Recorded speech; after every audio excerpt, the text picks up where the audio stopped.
കസേര കിട്ടാത്തതിന്റെ പേരിൽ പാർട്ടി മാറിയ വ്യക്തിയാണ് സന്ദീപ് വാര്യർ. ഒടുവിൽ അദ്ദേഹം ഇപ്പോൾ ചെന്നെത്തിയിരിക്കുന്നത് തൃക്കരിപ്പൂർ സീറ്റിലാണ്. തൃക്കരിപ്പൂർ സീറ്റിൽ എങ്ങനെ നോക്കിയാണെന്നു അദ്ദേഹത്തിന്റെ ഒരു പ്രതീക്ഷകളെ? യഥാർത്ഥത്തിൽ ഈ സന്ദീപ് വാര്യർ കേരളത്തില് BJPയുടെ ഒരു നല്ല മുഖമായിരുന്നു. ചാനൽ ചർച്ചയിലൊക്കെ വന്നാലേ ആധികാരികമായിട്ട് എനിക്ക് തോന്നുന്നു നമ്മുടെ CPM-ലെ സ്വരാജുമായിട്ടൊക്കെ വലിയ ചർച്ച, ജ്യോതികുമാർ ചാമക്കാലയായിട്ടൊക്കെ എടാ വാടാ പോടാ ഭയങ്കര വിളികൾ നടത്തിയിട്ടുണ്ട്. അപ്പൊ കോൺഗ്രസ് പിന്നെ BJPയെ സംബന്ധിച്ചിടത്തോളം ആധികാരികമായ പഴയ ചരിത്രം തൊട്ടിക്കൊണ്ട് പറയാം. ഇപ്പൊ സവർക്കറെ കുറിച്ച് പറഞ്ഞാലോ അല്ലെന്നുണ്ടെങ്കിൽ തന്നെ ഖഡ്ഗേവാറിനെ കുറിച്ച് പറഞ്ഞാലോ ഇവരെ കുറിച്ച് ആരെ കുറിച്ച് പറഞ്ഞാലും നരേന്ദ്രമോദിയെ കുറിച്ച് പറഞ്ഞാലും എല്ലാത്തിനെയും കുത്തിയിരുന്ന് വർത്താനം പറയാൻ ശേഷിയുള്ള ഒരു നേതാവായിരുന്നു. മഹാത്മാഗാന്ധി ചെറുതായിട്ടൊന്ന് വെടിവെച്ച് വന്നു എന്തൊക്കെ പറയാനായിട്ട്. Genocide is must in Kashmir. അതെ. അപ്പൊ ഓരോ വിഷയങ്ങൾ എടുത്ത് പറയുവാണെങ്കിലും സന്ദീപിന് അതിനുള്ള കഴിവുണ്ടായിരുന്നു. പക്ഷേ സന്ദീപിനെ എന്തുകൊണ്ടോ BJP കൈവിട്ടു എന്ന് ആലോചിച്ചുകൊണ്ട് കേരളത്തിലെ ഒരു നിയമസഭാ സീറ്റ് പോലെ വ്യക്തവ സ്ഥാനത്ത് നിന്നൊക്കെ നീക്കിയതല്ലേ? അത് നീക്കിയതിന് ശേഷമാണ്. നീക്കാനെന്ന് വെച്ച് കഴിഞ്ഞാൽ പുള്ളി ഒരു വലിയ റോളിലേക്ക് കടന്നു പോകുന്നു എന്നുള്ളത് എനിക്കൊന്ന് K. സുരേന്ദ്രന് തോന്നിയിട്ടുണ്ടാവും. അന്ന് K. സുരേന്ദ്രൻ പ്രസിഡന്റ്. അതാണോ തൃശ്ശൂർ കേന്ദ്രീകരിച്ചുകൊണ്ട് എന്തെങ്കിലും സംഭവവികാസങ്ങളുടെ പേരിൽ? അതല്ല, K. സുരേന്ദ്രൻ എന്തോ പണ്ട് വിട്ടേ പുള്ളിയായിട്ട് ഇച്ചിരി അസ്വസ്ഥ ഉണ്ടായിരുന്നു. കാരണം അത് മേളിൽ പോകാൻ സന്ദീപിനൊരു ഗ്യാങ് ഉണ്ടായി. സന്ദീപിനോടൊപ്പം നിൽക്കാൻ ഒരുപാട് പേര് വന്നു. അപ്പൊ സന്ദീപിലേക്ക് പോകുന്നത് കാരണം കാര്യമായിട്ട് എന്തെങ്കിലും വർത്താനം പറയണമെങ്കിൽ സന്ദീപ് ജി വേണം എന്നുള്ളൊരു വലിയ മുറവിളി BJPക്ക് അകത്തുനിന്നുണ്ടായി. നമ്മൾ മനസ്സിലാക്കുന്നത് കസേര കിട്ടാത്തതിന്റെ പേരിൽ BJP എന്നുള്ള പാർട്ടി അദ്ദേഹം ഉപേക്ഷിച്ചു. ഒടുവിൽ ഈ പറയുന്ന പോലെ കസേര മോഹവുമായിട്ട് ചെന്ന് കയറിയത് കോൺഗ്രസിലേക്ക് ചെന്ന് കയറി. ഒടുവിൽ അവർ നൽകിയതാകട്ടെ തൃക്കരിപ്പൂർ മണ്ഡലവും. നാളിതുവരെ ഒരു പ്രാവശ്യമാണ് എനിക്ക് തോന്നുന്നു 1950-55 കാലഘട്ടങ്ങളിൽ എന്തോ K. കുഞ്ഞികൃഷ്ണൻ നായർ എന്നുള്ള വ്യക്തി മാത്രമാണ് കോൺഗ്രസിന് ടിക്കറ്റിൽ വിജയിച്ചു കയറിയിട്ടുള്ള മണ്ഡലമാണ് തൃക്കരിപ്പൂർ എന്ന് പറയുന്നത്.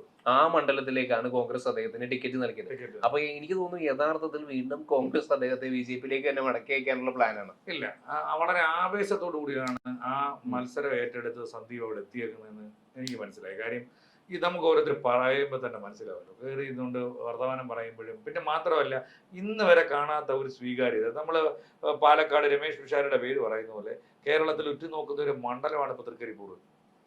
അത് പക്ഷേ കഴിഞ്ഞ തെരഞ്ഞെടുപ്പിൽ ഇടതുപക്ഷത്തിന് 20,000 വോട്ടിന്റെ ഭൂരിപക്ഷം നൽകിയിട്ടുള്ള. അത് മാത്രമല്ല ഓപ്പോസിറ്റ് എതിർ സ്ഥാനാർത്ഥി എന്ന് പറയുന്നത് മുസ്തഫ എന്ന് പറയുന്ന വ്യക്തിയാണ്. അവിടുത്തെ പോപ്പുലേഷന്റെ ഒരു 10-30% മുസ്ലിം കമ്മ്യൂണിറ്റിയാണ്. അതും മാത്രമല്ല SDPയുടെ ഒക്കെ പിന്തുണ CPM-നാണ്.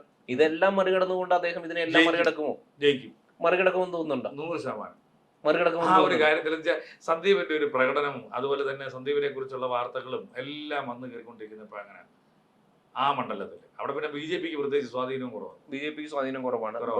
അതുകൊണ്ട് ആ രീതിയിലുള്ളൊരു BJP വിട്ടുപോയെന്നുള്ള രീതിയിലുള്ള 10,000 വോട്ടുകളാണ് ഉള്ളത്. അപ്പൊ നിർണായകമാണ്. അപ്പൊ ഇദ്ദേഹം വിജയിക്കുന്നു എന്നുള്ള ഒരു രീതി കണ്ടിട്ടുണ്ടോന്നുണ്ടെങ്കിൽ BJP വോട്ടുകൾ മറിയാൻ സാധ്യതയുണ്ടോ? BJP ആ വോട്ട് ഇടതുപക്ഷത്തിന് കൊടുക്കേണ്ടി വരും. അങ്ങനെ വന്നിട്ടുണ്ടെന്നുണ്ടെങ്കിൽ ഇദ്ദേഹം വീണ്ടും പരാജയപ്പെടും. BJPക്ക് തന്നെ വോട്ട് ചെയ്താൽ അവിടെ സന്ദീപ് വാര്യർ. അപ്പൊ ഇദ്ദേഹം പരാജയപ്പെട്ടിട്ടുണ്ടെന്നുണ്ടെങ്കിൽ ഇദ്ദേഹത്തിന്റെ രാഷ്ട്രീയ ജീവിതത്തിൽ സംഭവിക്കത്തില്ല. വീണ്ടും കോൺഗ്രസ് തരുന്നത്. കാരണം പുള്ളി അതിന് മുമ്പേ അത് വ്യക്തമാക്കിയിട്ടുണ്ട്. കാരണം പുള്ളി വന്നതല്ലേ ഉള്ളൂ കോൺഗ്രസിലേക്ക്. BJP പോലെ ഒരുപാട് കാലം പ്രവർത്തിച്ചു. അങ്ങ് നേരെ മറിച്ച് CPM അങ്ങനെ സരിൻ 2 ആഴ്ച മുമ്പ് വരെ മുഖ്യമന്ത്രിയെ കുത്തിയിരുന്ന് തെറി പറഞ്ഞ് ഇട്ട് നേരെ കൊണ്ടുവന്ന് രാഹുൽ മാങ്കൂട്ടത്തിനെതിരെ മത്സരിക്കാൻ നിർത്തിയതാണ് CPM. ആ പണിയൊന്നും കോൺഗ്രസ്സുകാർ ചെയ്തില്ലല്ലോ. ഏകദേശം 2 വർഷമായിട്ട് കോൺഗ്രസിൽ എത്തിയിട്ട്. അല്ല, പാലക്കാട് ഉപതെരഞ്ഞെടുപ്പ് അതേ സമയത്താണല്ലോ വരുന്നത്. ഇപ്പൊ 2 വർഷം വന്നു. ആ തെരഞ്ഞെടുപ്പ് മത്സരിക്കാൻ കഴിയില്ലല്ലോ, സന്ദീപ് വാര്യർ മത്സരിക്കാൻ കഴിയില്ല, പറ്റത്തില്ല. രാഹുൽ മാങ്കൂട്ടത്തിലായിരുന്നു. ഇല്ല, എന്നാൽ അല്ല അങ്ങനെയാണെന്നുണ്ടെങ്കിൽ ഇപ്പൊ വന്ന തദ്ദേശ സ്വയംഭരണ തെരഞ്ഞെടുപ്പ് വന്നപ്പോൾ പുള്ളിക്ക് ജില്ലാ പഞ്ചായത്തിലേക്ക് നിർത്തി മത്സരിപ്പിക്കേണ്ട. അദ്ദേഹം ഒരു MLA സീറ്റ് മോഹിച്ചാണല്ലോ വന്നത്. ജില്ലാ പഞ്ചായത്തിലേക്കൊന്നും അല്ല, ചിലരുണ്ട് ഞാൻ ജില്ലാ പഞ്ചായത്തിൽ മത്സരിച്ച് നിന്നുകൊണ്ട് രാജിവെച്ചാൽ പോരെ. അവര് അങ്ങനെയാണ് ശ്രീലേഖ മാഡം ഇപ്പൊ അങ്ങനെ മത്സരിക്കുന്നത്. അല്ല, ഇദ്ദേഹത്തിന് മോഹം എന്ന് പറയുന്നത് MLA അല്ലെങ്കിൽ MLA ആവണമെന്നുണ്ടെങ്കിൽ ടൈറ്റായ ഒരു സ്ഥലത്ത് പോയി മത്സരിക്കട്ടെ. അതല്ലേ ചെയ്യേണ്ടത് പുള്ളി. അതും ഒരു മണ്ഡലം. അതും കമ്മ്യൂണിസ്റ്റ് പാർട്ടിയുടെ കുത്തകയായിട്ടുള്ള മണ്ഡലം. കമ്മ്യൂണിസ്റ്റ് പാർട്ടിയുടെ കുത്തകയായിട്ടുള്ള എത്രയോ സ്ഥലങ്ങൾ കമ്മ്യൂണിസ്റ്റ് പാർട്ടിയിൽ നിന്ന് കോൺഗ്രസ് അദ്ദേഹത്തെ ബലികേടാക്കിയതെന്ന് തോന്നുന്നുണ്ടോ? ഒരിക്കലുമല്ല. അതായിരുന്നെങ്കിൽ സന്ദീപ് അതിന്റെ പ്രചരണ രംഗത്ത് നിന്നോ അല്ലെന്നുണ്ടെങ്കിൽ സന്ദീപിന്റെ സംഭാഷണത്തിൽ നിന്നോ എവിടെയെങ്കിലും അത് വീഴും. കാരണം അത്തരത്തിലൊക്കെ അളന്ന് മുറിച്ച് കുറുക്കി കൊള്ളുന്നതിൽ സംസാരിക്കാൻ സന്ദീപിന് അറിയാം. അപ്പൊ എന്നെ പണിതിട്ടുണ്ടെന്നുണ്ടെങ്കിൽ ആ പണിതത് സന്ദീപ് സംസാരിക്കുന്നതിനിടയിൽ കൂടെ പറയും. അതിനുള്ള കഴിവൊക്കെ സന്ദീപിനുണ്ട്. അതുകൊണ്ട് സന്ദീപിന്റെ തെരഞ്ഞെടുപ്പുമായി ബന്ധപ്പെട്ടിട്ട് കോൺഗ്രസ് കൊടുത്ത സീറ്റിനകത്ത് ആത്മാർത്ഥതയോടുകൂടി തന്നെയാണ് അവിടെ മത്സരിക്കുന്നത് എന്നുള്ളതാണ് അറിയാൻ കഴിഞ്ഞിട്ടുള്ളത്. ഇത് നമ്മൾ വ്യക്തിപരമായി പലരുമായി സംസാരിച്ചപ്പോൾ അറിയാൻ കഴിഞ്ഞുള്ള കാര്യമാണ്. അതിനകത്ത് പുള്ളിക്ക് മാത്രമല്ല, ഈ സോഷ്യൽ മീഡിയ പ്രൊമോഷൻ ആവട്ടെ, തൃക്കരിപ്പൂർ മണ്ഡലം എന്ന് പറയുന്നത് ഇന്ന് കേരളത്തിൽ ശ്രദ്ധിക്കുന്നത് ഇടതുപക്ഷ സ്ഥാനാർത്ഥികൾ ജയിച്ചു വന്നതിന്റെ അടിസ്ഥാനത്തിലല്ല. ആണെന്ന് പറയാൻ കഴിയുമോ? ഇതുവരെ കേട്ടിട്ടുണ്ടോ? തൃക്കരിപ്പൂർ ചക്രവാണി എന്ന് പറഞ്ഞൊരു ടെമ്പിളൊക്കെ ഇടയുണ്ട്. അതിനെക്കുറിച്ചൊക്കെ ആൾക്കാർ ചോദിച്ചാൽ പറയും. പിന്നെ ഇപ്പോഴാണ് ഒരു പേര് കേൾക്കുന്നത്, സന്ദീപ് വാര്യർ. അപ്പം അത്രയും പേരുള്ളൊരു സ്ഥാനാർത്ഥി അവിടെ കോൺഗ്രസ് കൊണ്ട് നിർത്തിയേക്കുന്ന മത്സരിപ്പിക്കാൻ. ജയോ പരാജയം. ഞാൻ ചോദിച്ചോട്ടെ, MVR പോയി പുല്ലൂര് മത്സരിച്ചിട്ടുണ്ട്? മത്സരിച്ചിട്ടുണ്ട്. ഇല്ല, തൃക്കരിപ്പൂരിനെ സംബന്ധിച്ചിടത്തോളം EK നായനാർ വരെ വിജയിച്ചിട്ടുള്ള മണ്ഡലമാണ്. EK നായനാർ വരെ ഒരു വർഷം വിജയിച്ചിട്ടുള്ള മണ്ഡലമാണ് തൃക്കരിപ്പൂർ എന്ന് പറയുന്നത്. അപ്പൊ പ്രശസ്തനായ ഒരു വ്യക്തിയല്ലേ അവിടെ? പ്രശസ്തനായ ഒരു വ്യക്തിയാണ്. അവര് തന്നെ കോട്ടയായിട്ടിരിക്കുന്ന സമയത്ത്.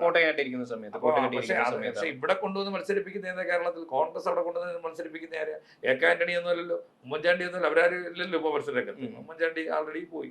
അപ്പൊ ആ സ്ഥിതിക്ക് ഒരു കോൺഗ്രസ്സുകാരെ കൊണ്ടുവരാൻ പറ്റത്തില്ല. പിന്നെ ഒരുമാതിരിപ്പെട്ട കോൺഗ്രസ്സുകാരും തയ്യാറാവുകയില്ല. നിലവിൽ നിൽക്കുന്ന കോൺഗ്രസ് ഇദ്ദേഹത്തിന് മറ്റൊരു വഴിയില്ലാത്തതുകൊണ്ട് തന്നെയാണോ ഇദ്ദേഹത്തിന് തൃക്കരിപ്പൂർ വരേണ്ടി വന്നിട്ടുള്ളത്? കാരണം വേറെ പറയണ്ടേ, എനിക്ക് മത്സരിക്കാൻ പറ്റത്തില്ല, പിന്മാറണ്ടേ? കാരണം ഒരുപക്ഷെ തവനൂരൊക്കെ ആയിരുന്നുണ്ടെങ്കിൽ കുറെ കൂടി സേഫ് സീറ്റ് ആയിരുന്നു. തവനൂരോ അതോ മറ്റു പല സീറ്റുകളാണെങ്കിൽ ഒരുപാട് സേഫ് സീറ്റുകൾ ഉണ്ടായിരുന്നു. നിൽക്കുമല്ലേ, സന്ദീപിനേക്കാൾ മുമ്പേ വന്നവർ പോയില്ലയോ? അപ്പോ ഈ പറയുന്ന സന്ദീപിനേക്കാൾ മുമ്പ് വന്നവരവിടെ നിൽക്കുമ്പോ അവിടെ സന്ദീപിനെ കൊണ്ട് പ്രദർശിച്ചാൽ ആ സീറ്റൂടെ പോയി കിട്ടും. അതിനേക്കാൾ നല്ലത് ടൈറ്റ് ആയിട്ടുള്ള ഒരു സ്ഥലത്ത് കൊണ്ടുവന്ന് മത്സരിപ്പിക്കട്ടെ. ഇപ്പൊ തവനൂരിനെ കുറിച്ച് ചർച്ചയില്ലല്ലോ, തൃക്കരിപ്പൂരെ കുറിച്ച് ചർച്ച ചെയ്യുന്നത്.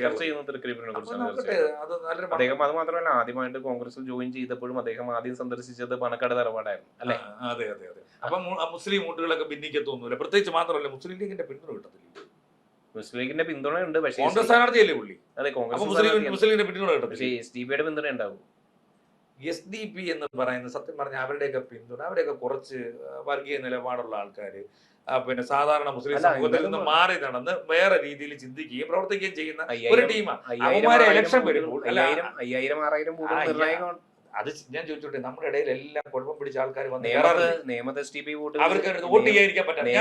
അങ്ങനെ ഒരു കാര്യം നിങ്ങൾ നിയമത്തെ ഞാൻ പറയുന്നത് BJPയുടെ വരവിനെ തടയുന്നത് SDP-യുടെ ഒരു കാര്യം ചെയ്യണം. അല്ലെങ്കിൽ SDP ഇത്രയും വലിയ കുഴപ്പം പിടിച്ച സംഭവം ആണെന്നുണ്ടെങ്കിൽ ഇവരുടെയൊക്കെ ഇപ്പൊ എന്താ വന്നേക്കുന്നത്, പാലക്കാട് ഉപതെരഞ്ഞെടുപ്പിന് ശേഷം ആദ്യം പാലക്കാട് ഉപതെരഞ്ഞെടുപ്പിന് ശേഷം ആദ്യം നടത്തിയ റാലി എന്ന് പറയുന്നത് SDP-യുടെ ആയിരുന്നു. ഈ SDP-കാരെ വോട്ടങ്ങ് നിരോധിച്ചാൽ പോരെ? ഇവർ ഇത്രയും വലിയ കുഴപ്പക്കാരാണ്. അങ്ങനെ നിരോധിക്കാൻ കഴിയും? ഇലക്ഷൻ കമ്മീഷനല്ലേ വോട്ട് നിരോധിക്കാൻ പറ്റത്തില്ലല്ലോ. അപ്പൊ പിന്നെ അവർക്ക് അവരുടെ പിന്തുണ ആരെങ്കിലും പോയി തേടുന്നതിന് എന്ത് കുഴപ്പം? അല്ല, അതാ ഞാൻ ചോദിച്ചോട്ടെ, ഒരാളെ തീവ്രവാദിയായിട്ട് നമ്മൾ പ്രഖ്യാപിക്കുന്നു, അവരുടെ വോട്ട് വാങ്ങുന്നത് തീവ്രവാദമാണെന്ന് പറയുന്നു. തീവ്രവാദ കക്ഷികളുമായി വോട്ട് പിടിക്കത്തില്ലെങ്കിൽ അവർ ഇൻഡിപെൻഡന്റ് ഒറ്റയ്ക്ക് പോയി എവിടെയെങ്കിലും മത്സരിക്കട്ടെ വെക്കണം. അവരെ എന്തിനാ മത്സരിപ്പിക്കുന്നത്? ഈ തീവ്രവാദ കക്ഷികൾ എന്തിനാ മത്സരിപ്പിക്കുന്നത്? ഈ തീവ്രവാദത്തിൽ ഉൾപ്പെട്ട രാഷ്ട്രീയമാണ് അവരെ പ്രസംഗിക്കുന്നെങ്കിൽ, അല്ലെങ്കിൽ അവരെ പ്രവർത്തികളെങ്കിൽ അവരെ തെരഞ്ഞെടുപ്പിൽ മത്സരിപ്പിക്കരുത്. അവരുടെ പോഷക സംഘടന നിരോധിച്ചില്ലേ? അതേപോലെ അവരെ ഏത് ഗണത്തിൽ പെടുന്നോ, നിങ്ങളിനി ഇവിടെ ഏത് ഗണത്തിൽ പേരിട്ടുകൊണ്ട് വന്നാലും ശരി, നിങ്ങളിവിടെ മത്സരിക്കേണ്ടത് ഗവൺമെന്റ് ഓഫ് ഇന്ത്യ തീരുമാനം എടുക്കണം. അപ്പൊ പിന്നെ ഈ പറഞ്ഞ വിഷയം എടുത്തല്ലോ, SDP-യെ നിരോധിച്ചു. ആൾറെഡി PDP ഇല്ല, അവരിത് പണ്ട് NDF എന്ന് പറഞ്ഞ സാധനം അങ്ങനെ ഉണ്ടില്ലായിരുന്നു. ഇതിനെല്ലാം പിടിച്ച് നിരോധിച്ചില്ലേ? പോപ്പുലർ ഫ്രണ്ടിനെ നിരോധിച്ചില്ലേ? എടുത്ത് കളയണം ഈ സാധനത്തിനെ. ഇതുപോലെ ഇതിനെ എടുത്ത് കളയണം. നിങ്ങൾക്ക് മത്സരിക്കാൻ ഒക്കത്തില്ല. ഈ മതേതര രാജ്യത്ത് ഏതെങ്കിലും മതേതര പാർട്ടികളുമായി ബന്ധമുണ്ടെങ്കിൽ മാത്രമേ നിങ്ങൾക്ക് മത്സരിക്കാൻ പറ്റത്തുള്ള. തീരുമാനം എടുക്കാത്ത അത് പറ്റത്തില്ല. 140 നിയമസഭാ സാമാജികരോട് നമ്മോട്ട് പോകുന്നില്ലയോ? അവരെന്താ കുത്തിരുന്ന് തീരുമാനം എടുക്കാത്ത? 540 പേര് പാർലമെന്റിൽ പോകുന്നില്ലയോ? അവർക്കൊന്നും ഇത് വയ്യായോ? ഈ പറയുന്ന SDP എന്ന് പറയുന്ന ഒരു തീവ്രവാദ സംഘടനയാണെന്നും അവരുടെ വോട്ടുകൾ അവർ വോട്ടാർക്കോ കൊടുത്തരും, പക്ഷേ അവർ പാർട്ടി എന്നുള്ള രീതി ഇവിടെ രൂപീകരിക്കാൻ പറ്റത്തില്ല. അതൊരു തീവ്ര സ്വഭാവമുള്ള പാർട്ടിയാണ്. ഇപ്പൊ IS പോലൊരു സാധനം ഏതാ അവിടെ കിടന്ന് ആൾക്കാരെ ബൊക്കോ ഹറാം പറഞ്ഞ് വെടിവെക്കുകയും ഒക്കെ ചെയ്യുന്ന അതുപോലൊരു സാധനമാണ് ഈ SDP എന്ന് കരുതുക. വേണ്ടാന്ന് വെക്കിയ പ്രവർത്തനം ഇവിടെ നിയമസഭ തീരുമാനിച്ച് നടക്കത്തില്ലയോ? പാർലമെന്റ് വിചാരിച്ച് നടക്കത്തില്ലയോ? പോപ്പുലർ ഫ്രണ്ടിനെ നിരോധിച്ചില്ലയോ? അവർക്ക് ഇതിനു വേണ്ടി നിങ്ങൾ ചെയ്യാൻ പറ്റുമോ? സ്വത്തുക്കൾ കണ്ടുകിട്ടാൻ പറഞ്ഞില്ലയോ?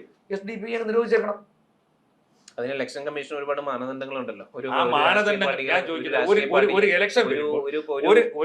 ഓർഗനൈസേഷനെ നിരോധിക്കുന്ന പോലെയല്ല ഇലക്ഷൻ കമ്മീഷൻ ഒരു രാഷ്ട്രീയ പാർട്ടി നിരോധിക്കാന്ന് പറയുന്നത്.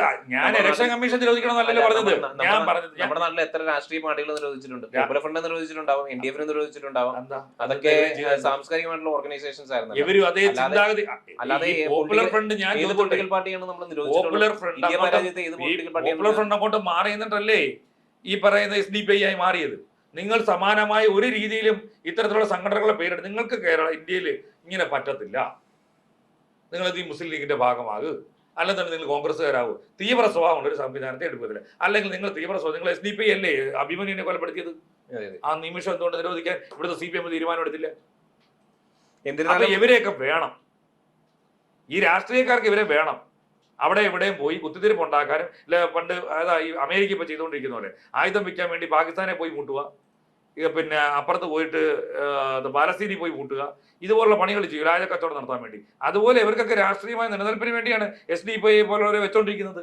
അപ്പൊ അവര് പറയുന്നവരെ ഇവര് പോയി കൊല്ലും. കൊന്നു കഴിഞ്ഞാലുള്ള നേട്ടം എന്തുവാ? അവിടെ രക്തസാക്ഷിയായി, അതിന്റെ സംവിധാനമായി. എന്നിരുന്നാലും തൃക്കരിപ്പൂരിൽ നിന്നുള്ള ഒരു കമ്മ്യൂണിസ്റ്റ് കോടതിയിൽ നിന്നുകൊണ്ട് കമ്മ്യൂണിസ്റ്റുകാരെ മലർത്തി അടിച്ചുകൊണ്ട് സന്ദീപ് വാര്യർ നിയമസഭയിലേക്ക് കടക്കുമോ ഇല്ലയോ എന്നുള്ളത് നമുക്ക് ഇലക്ഷന് ശേഷം കണ്ടറിയാം, കാത്തിരിക്കാം.